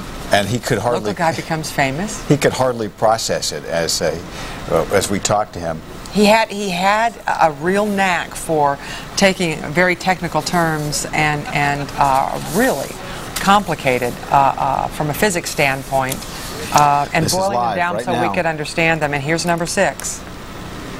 3 more to go. What was that? 8 minutes? 9 minutes? They're really going much more quickly. Now it's not even 10 or 15 minutes. It's like an elevator now. Just amazing. I think your estimate of 2:45 may actually be a trifle off. Now, hand over hand, that's still going to be 200 or 300 hands that have to pass as they come all the way up. When we saw them drop that phone down the tape of that, John Weir from Black Wolf Mining was saying it's like it couldn't even. It was like they had the glow stick on the end and this huge extension cord. We were all the way down there. I think we were visualizing a cell phone that someone had thrown down a 6-inch pipe. A little bit more sophisticated than that. In case you're wondering, and maybe that crossed somebody's mind, I think we mentioned it a day or two ago. We hear about people being rescued off the tops of mountains, climbers, and they call in moderns of technology, that they can call in off the cell phone. They don't work in coal mines, and in fact, if you've driven along sections of the turnpike and had your phone die out on you, you probably know that phone service can be dicey. Underground, that doesn't work. They have to get to certain points where they may have communications equipment, but in the process, it's not good. A cell phone is not going to work down in a coal mine to get out, and that's why they had to get an actual corded phone all the way down. And just waiting. And I'm not sure, but I believe. I didn't know if that was the chief of the Sipesville Volunteer Fire Department, whom Kelly Fry had interviewed yesterday, who's standing there on the fringes of that crowd. One thing that you at home are sharing with the families now is this series of images. We asked Dave Hess, about that video hookup. They had not been able to get a special closed circuit one. They have a cable television there in the fire hall. And so they've just been watching as you are, and now just probably wondering who's going to be next. First, we had up Randy Fogel, and just kind of recapping if you're joining us, he was the first out, the 43-year-old, then airlifted to Conemaugh. Second out was perhaps the youngest man in there, Blaine Mayhew, a man in his late 20s, 27, 28. I think by far the youngest man in there.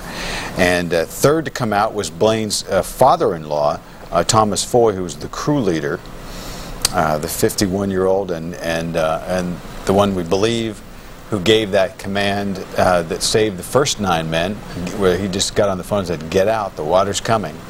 And you know that in Somerset County, a place where we have forged such a story around the words of Todd Beamer, who said, "Let's roll," "Get out" will probably resonate through those hills very loudly in the minds of those first 9 men. That was a long trip, by the way. It took them about 45 minutes that they kind of had to slog their way, kind of racing that 50 Some of them million. were waiting, they were neck deep in the water as they waded out. As they made their way out.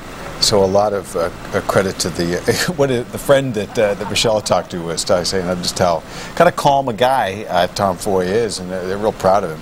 Give him a big hug for the season. John Unger was fourth to come out.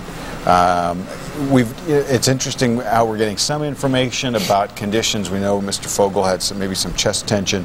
We don't know about conditions to Mr. Mayhew or Mr. Foy. John Unger, all they said was that he had some problems with his right shoulder. He looked still pretty good coming out when they got him down out of the tube. It's amazing just how resilient. It's like you can tell they almost want to walk. Here we go. This is number 6. Number 6. And very shortly after, there will be another announcement at the podium from David Hess and Amy Lavalier. The fifth man out on our list, if you missed it only about 10-15 minutes ago, was John Philippi. And here now the sixth man, 2/3. Some of them have had, you wonder if they sent down, you know, the first men out did not have on these yellow jackets. And so what I'm thinking is that probably in that first drop of the basket they sent them something. They sent down these jackets, and it just took them a while to get them kind of passed around. Obviously, they must have. When you think of the temperature, Michelle had brought this out. Hey, Sally, if you look closer, I think this is the first man whose light isn't quite on. Yeah. There's just a little dim bulb there. But as Michelle had pointed out, these guys were down there for 3 days in temperatures, you know, temperatures around 50 degrees. The water temperature was certainly that, and the air temperature was anywhere from 50 to 55, approximately. There's absolutely not a misstep, not a moment wasted. These teams, as David Hess said, have drilled and drilled for several days to make sure they had it down just pat by the time they reached the 9 men. You could see him, and I was trying to look there. It didn't look like maybe he did not have on the earphones that some of the men did on the earlier trips, and he seemed to be talking to the men around him as they got him on there. Well, we had heard that some men, because of when drilling goes on, when these miners work, some of them do wear earphones, headphones, and some don't. So it's possible that they had those. Some of the miners had them with them as part of their equipment.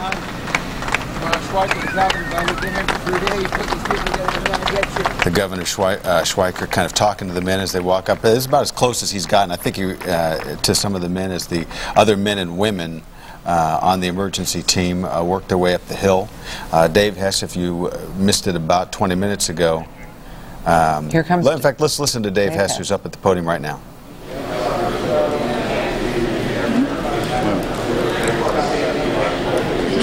It may take us just a second to get him up, but we want to get to these right away so we don't miss the names and information. Ladies and gentlemen, miner number 6, his name is Ron Heilman, H-I-L-E-M-A-N,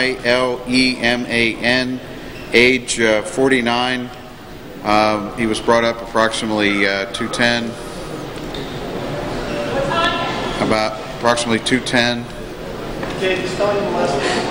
H-I-L-E-M-A-N. Ron. That's all we have, but that's enough.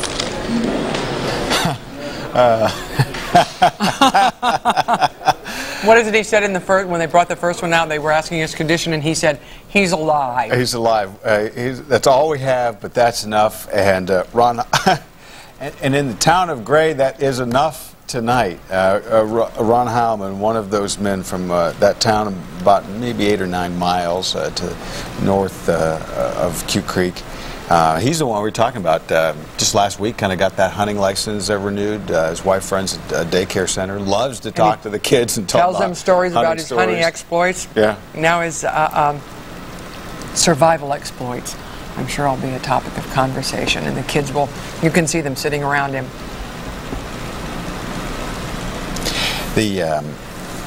So who do we have left? We have, here I'll give you the rundown here. It's Robert Pugh, we believe from Boswell.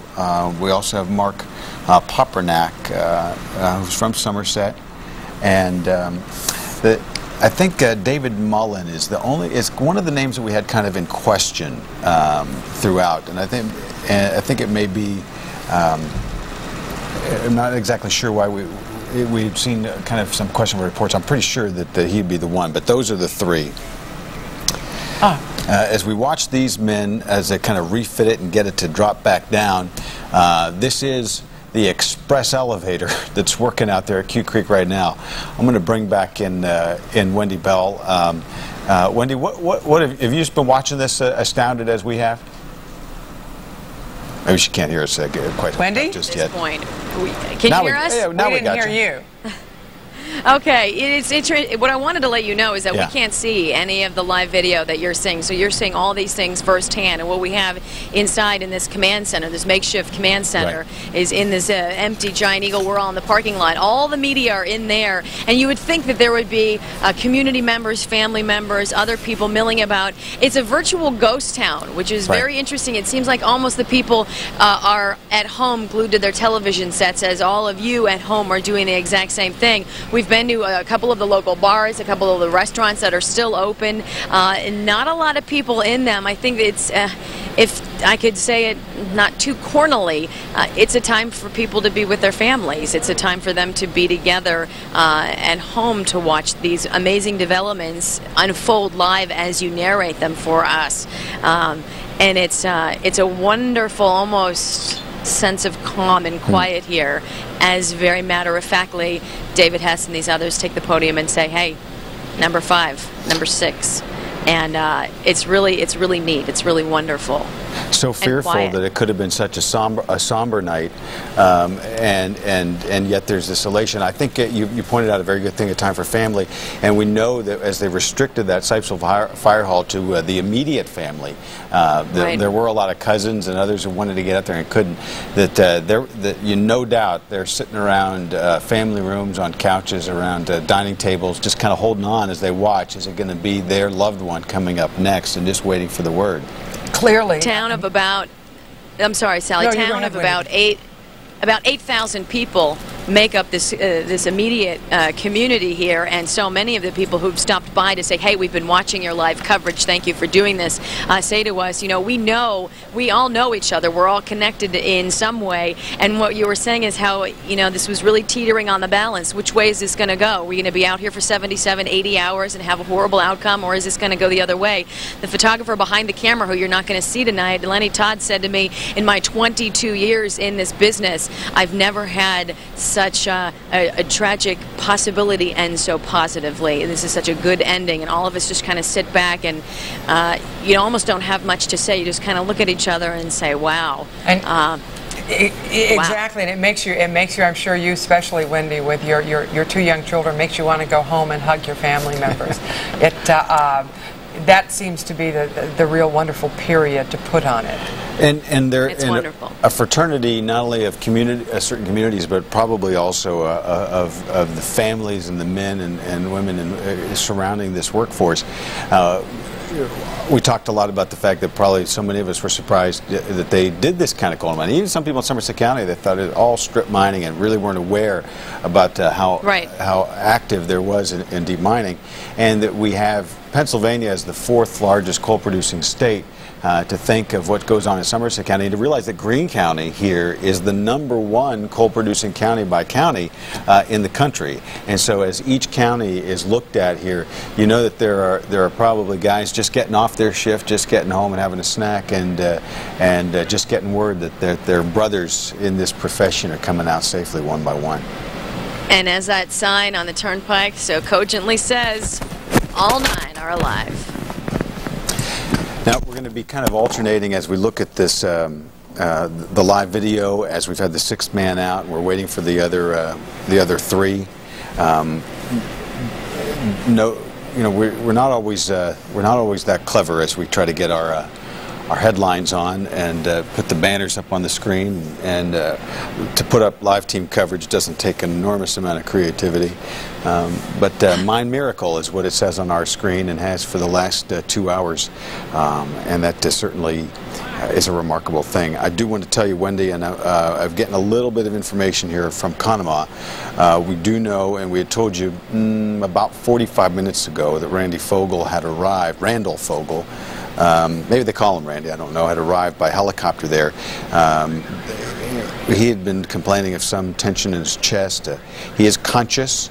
There are 3 now at Conemaugh, and so the 2nd and 3rd have arrived. We know that 1 person did go to Somerset, and Dave Hess, he kind of walked us through this, has said that they were going to take any of the more urgent cases, relatively, cases were going to go out to Conemaugh, and those who maybe just needed to be checked out, run through through the basic steps of checking vital signs and conditions, that they were going to go to Somerset, and one person is en route. We don't know if they've arrived there or not, but they were headed that way.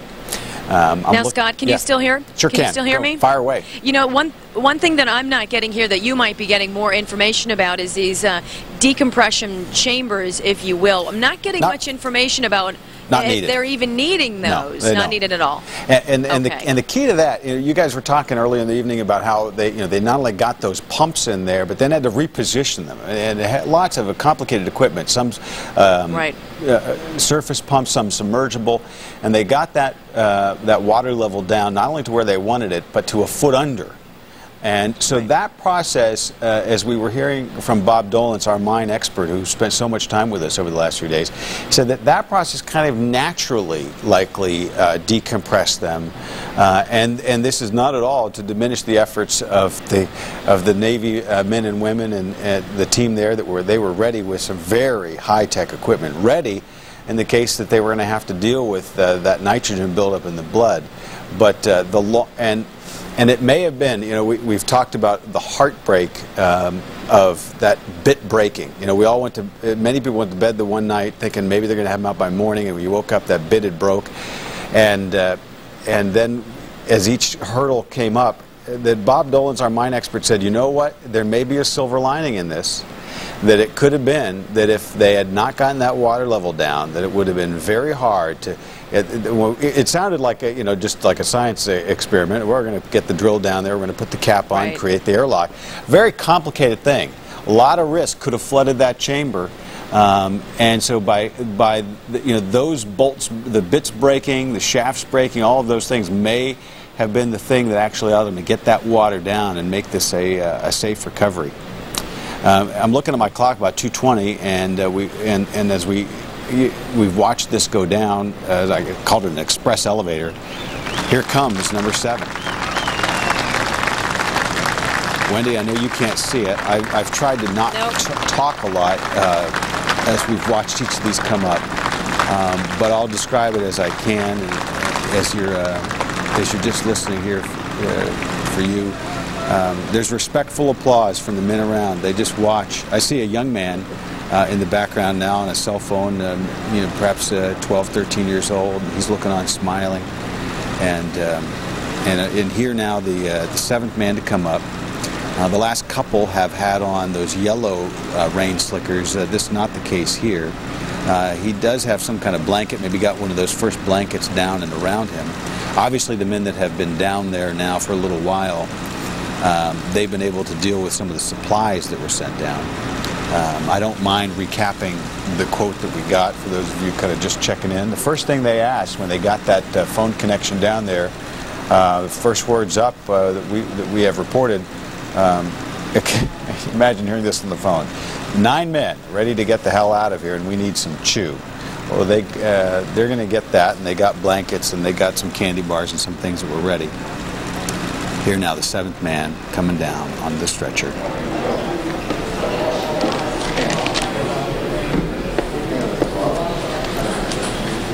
This is like clockwork, right back over to Dave Hess and Amy Lavalier at the podium. J. Hall, H-A-L-L.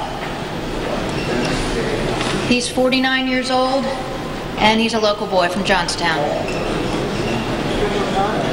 He came out about 2:20.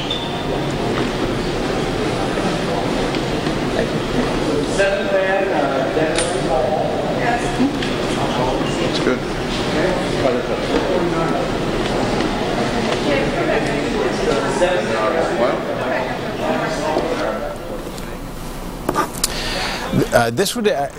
This would be an important journalistic development, and I have to be very clear about what we're dealing with. We'll stare for all we had talked about 8 names and a 9th possibility, a 9th name of people that were concerned. Dennis Hall, the 7th miner to come up, had not been a name that I'm aware of that we had reported or heard. It goes in our scrum. As I've looked at all of the sources here and trying to process this in the last few seconds. But Dennis Hall seems to me to be a new name, which would indicate that perhaps the other name that we heard might be incorrect. Let's listen here, see what the field producer is saying here on this pool. I'm not sure if we've got that. Say the water is coming, get out. The last man who just went by is the one who did that, saved the other 9, now he's safe. That being an interesting point of information. We've gotten a lot of stuff correct. These jobs we do journalistically, we do very visibly. And really, especially as we got that word at 10:10 this evening that the drill bit had broken through, and our sources saying that it had happened, and even the governor getting up and saying that it hadn't happened yet, and we had to kind of stand by our sources, and then the AP confirming that 10 minutes later, and the governor a half an hour later. It may be that in the list of names that perhaps a family member confused one of the 9 who got out in the first wave with somebody underground, and as we've been trying to kind of confirm, through family members and relatives and friends, we'll learn about Dennis Hall. I'm kind of really actually surprised because we've been able, as each man came out, the first 6, I was able to kind of pull together what we knew about them. Hello. And really, we didn't know much there. Wendy, are you with me? Was that a surprise? Yeah. Did you? I'm sorry. Excuse me. I just didn't know if you had heard that last bit at the site where these men are being pulled from. Right. Did you hear that gentleman say that Hall, Dennis or Jay as they're calling him, that he was the one, in fact, who radioed ahead to the 9 men who made it out before the water rushed in? He was the one who warned the first 9 to get out of the mine. That is what we just heard from the scene. So the man that they just pulled out, and from my reports, I'm seeing his name is Dennis J. Hall. Right. They referred to him as Jay, but he was the one who was responsible for saving those other 9 men. And that would be exciting information and a correction to something that we had said earlier about believing that maybe it was Tom Foy, the team leader, who'd given that radio call. But if Dennis Hall is the one, give him the credit for the get-out call, absolutely, and we'll make that correction loudly and emphatically, and certainly be willing to take the blame if we aired an attribution in that regard. Looks like we might be getting the governor ready to speak here, Wendy, so we're going to listen into this again as a pool feed from the site. Listen to what the governor has to say. Made the call. Tell us about that and what he just said when he came up. Well, his quick action and using that phone alerted 9 others on the other team, and they got out safely. What did he say? You said he had a couple of special words. Well, just as we got to the top of the hill, and he managed to move his head from one side to the other and see this impressive deployment of equipment and technical expertise, and all the technicians and drillers behind me, and said, "God bless America." How is this going? And it was heartfelt. How is this going? This whole experience is heartfelt. Compared to your expectations, you were preparing us for a much longer time getting each man. They are flying out of there. Well, it's a tribute to Yankee ingenuity. And the careful planning and actuation of those plans by all the 200 professionals that encircle us at the moment. And that's why it's going smoothly, and we're getting ready for number 8 to come up. And I'm proud to say again that the motto was 9 for 9, and soon we're going to watch it become 9 for 9. We're hoping to get Dr. Kunkel, but from a medical condition, how are these guys? Have you had a chance to talk to any of them at all? They are in remarkably solid shape. One gentleman's got some a slight shoulder injury, we believe, and one gentleman felt some apparent heart or stomach stress. So other than that, the other 7 are dirty, need some rest, and seem like they're going to be good to go. So it would seem likely within a half hour we would have the last one up, perhaps, the way it's going? Yes. What are you planning to do at the end here? How do we end this thrilling moment tonight? Well, I think I'm going to have the opportunity to ask everybody to come on in and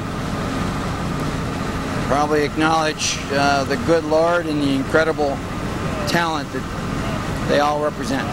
Governor, with what's going on in our country right now, all the struggles we have, all the troubles we have, the entire country has gotten behind watching these 9 miners and the miraculous efforts to get them out. What do you think the message is to America tonight as they see these 9 guys coming home to their families, to their loved ones, safe and sound? when we band together, there's no stopping Americans in what can be accomplished. Whether it's repelling international tourism or bringing 9 of our guys to the surface here in Pennsylvania. It certainly makes me proud. Proud to be an American. Yes, Scott. Way to go.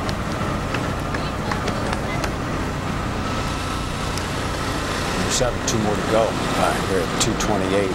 And I think we here in Western Pennsylvania, while we pay lip service to the fact that this is receiving international attention, that question just sort of really put everything in perspective. The whole country is watching these 9 men and the effort that brought them out of that mine. Dennis Hall, we're learning. Let's go to the podium here at the command center right now. His name is Robert Pugh Jr., P-U-G-H, Jr. He's 50. He's from Stoys Town, Pennsylvania, S-T-O-Y-S-T-O-W-N. Robert Pugh, P-U-G-H. Do you have a time on that? Approximately 2:30.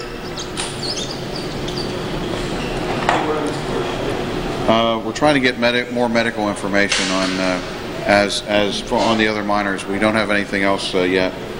Thank you. David, hang on a second. You're saying this is the 8? This is the 8. Who's 6 and 7? Because he hasn't even been brought up from the chamber. That's the 8th name I have. That's 8. 6 is Ron Heilman, 7 Dennis Hall. Okay.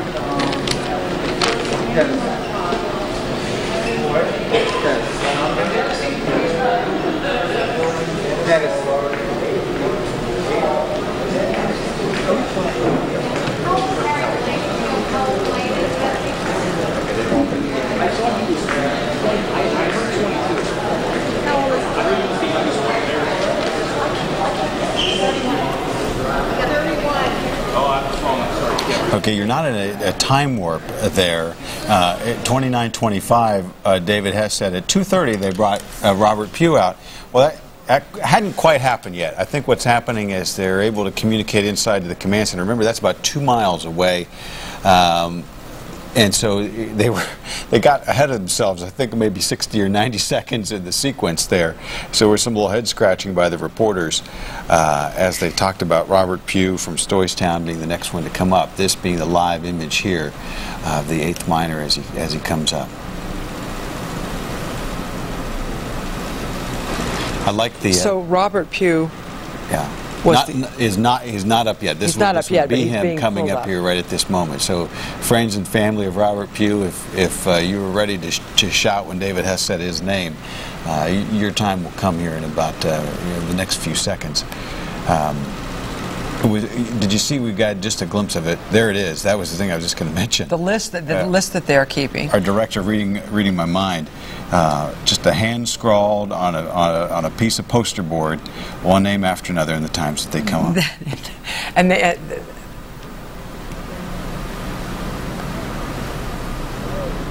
I said, as I said just a moment ago, after Robert Pugh, then there was one.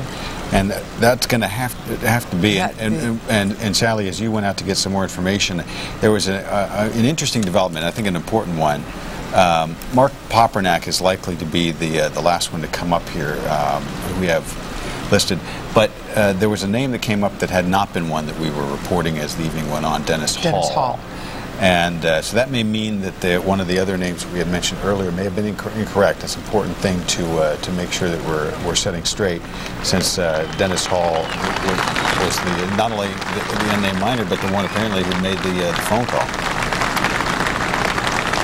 The swell of applause greeting this man as he has each man before him the last 90 minutes.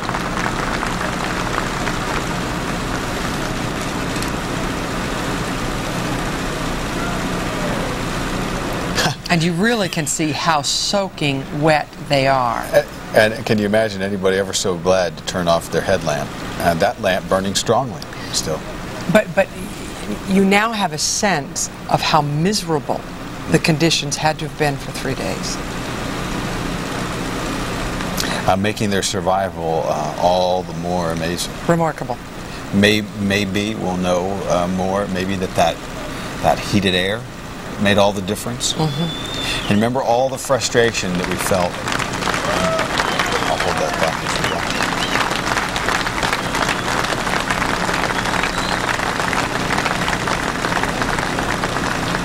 It's almost as if they slip into the waiting arms of a stretcher and a warm blanket. You know, they're clean sheets and getting cleaned up. A hot shower may never have been more welcome. I think the half a thought that I had there was simply that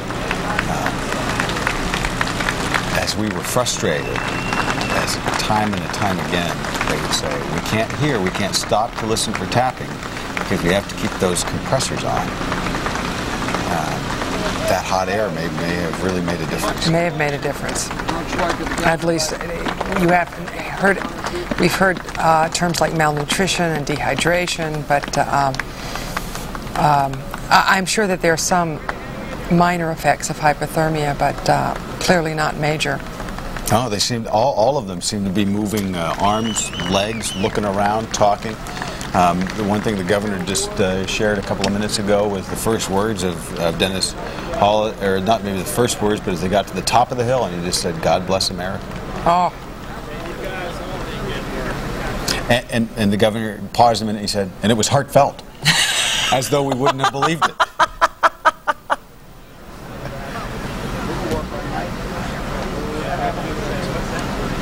And it's already down. They're already dropped that thing. And this is number 9.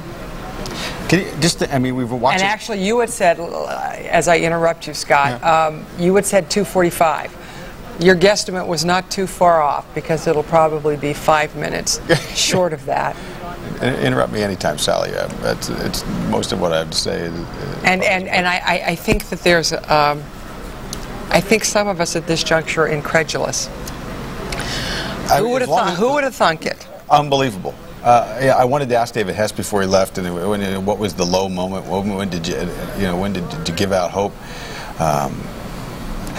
We would talk in the newsroom. 1 hour. Oh, I think it's going to work out great. And the next hour, oh, I don't know. But here we are, and it's just absolutely amazing. And that is the Dave Loreski from the MSHA, which we now know stands for Mine Safety and Health Administration.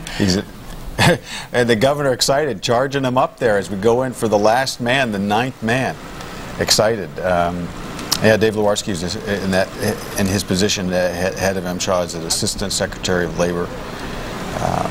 And this is really a tribute to American labor, in a sense, both the courage of the men down there and to the organization and effective work. Oh man, the governor just now he's revving everybody up, pumping that fist in the air. This is a man who has been very quiet as governor as he took over for Tom Ridge, who's now the head of Homeland Security, and who would have thought that he's been thrust into the national spotlight in Somerset County. I think, and he had been a very diligent lieutenant governor, and very effective in his way, but perhaps didn't really carve out an image in the consciousness of Pennsylvania citizens. And decided not to run. Decided not to run, and there's been some questioning here in the last 3 days as he's taken on a statesman-like posture in all of this about why didn't he decide to run, but wanting to go back to Bucks County and to be with his children. But we certainly saw in the emotion that he showed in September in Somerset at the crash scene, and here ecstatic beyond words as we're waiting for the 9th miner, that he has really found his moment in this.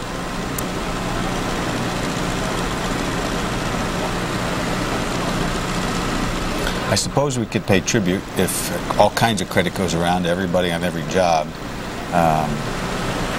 How about the guy who's handling the crane tonight? Unbelievable. Yeah.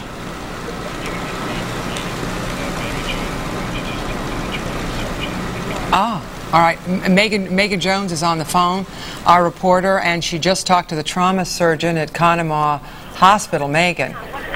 Yes, Ellie, I just talked to Dr. Russell Dumeyer. He's the trauma surgeon here at Conemaugh Medical Center who was evaluating the miners as they came in. So far, he has seen 3 miners. The 4th one is on the way here, and he says that so far he has only seen minor injuries, which is very encouraging. He says that everyone is in good spirits. The family members are incredibly in good spirits, and so are the miners, and they're really having just a tearful reunions with their loved ones, and the only problems that they're suffering from mostly right now is that they're cold, they are wet. He said that he does not believe they were submerged up to their neck for very long, because whenever they're coming in, they are only wet up until their knees. And right now, you know, they're having some problems adjusting to the light because they were in the dark for so long. But other than that, they're doing very well here. They are expecting a 4th miner to come into this hospital, and they have all of their team on standby here awaiting anybody who comes in. But so far, everything looks good. He said everyone is in good condition so far tonight. You can imagine. You can imagine the free flow of tears as these miners see their families for the first time in God, 76, 70, 77 hours. Have they talked to Megan? I don't know if you're still on the phone line there. Have they talked about that, about family members at the hospital and reunions? Oh, they were saying that, you know, the family members are just so happy, and there's also a sense of disbelief. They almost can't believe they're seeing their family members, especially after 3 days in a coal mine and, you know, just holding out so much hope. They're obviously exhausted. In fact, we saw some people that we believe are family members coming up to the hospital, and you just couldn't keep them back. They were just running to the door, just can't wait to see these miners, that their loved ones that they haven't been able to see for a few days now. And like I said, some of the people describe it as a sense of disbelief. How could they survive this long? Astounding. And you see the last trip down of the team here moving into place as we get ready for the 9th man to come out. Megan mentioned 4, I think, at Conemaugh now. We had gotten a briefing earlier about one that went to Somerset. Some of the early ones we had shots of the helicopters leaving. If you've just joined us on this, some of the more urgent cases early, and none of these may be perhaps life-threatening, but they did take them by helicopter just to make sure to get that fast trip, because the ground trip from this scene to Conemaugh would have been about a half an hour. Yeah, and they had the helicopters there and were ready to scramble them in case of serious injury, so I'm sure they decided to use a number of them. You see there, Joe Spafoni. This is it. We have gotten over this last 3 days, as is the case with so many of these stories that are ongoing, and you get to know the spokespeople, who they are, you know, how they react under pressure, and I'm sure a lot of people out there at the site and watching have become quite fond of them. And if you want to say how they respond to pressure, they all did remarkable jobs. If the test of how well you do your job is how well you do it when things are tough, then they all get A marks. And the glaring light of the media is beating down on you.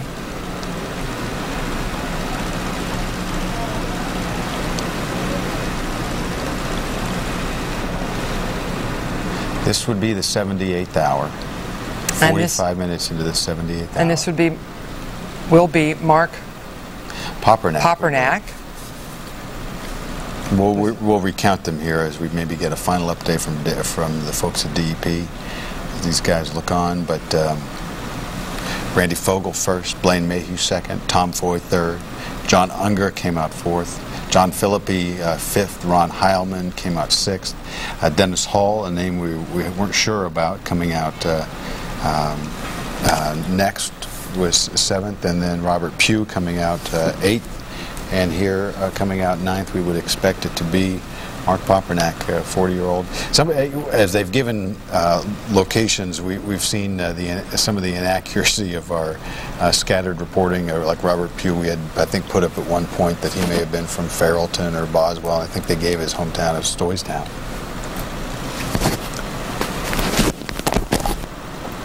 And so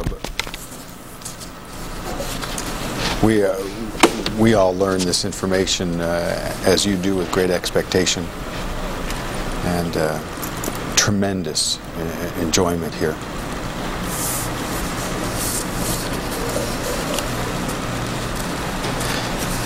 Many of these men having worked double shifts, many of the men foregoing sleep, and all waiting for this moment.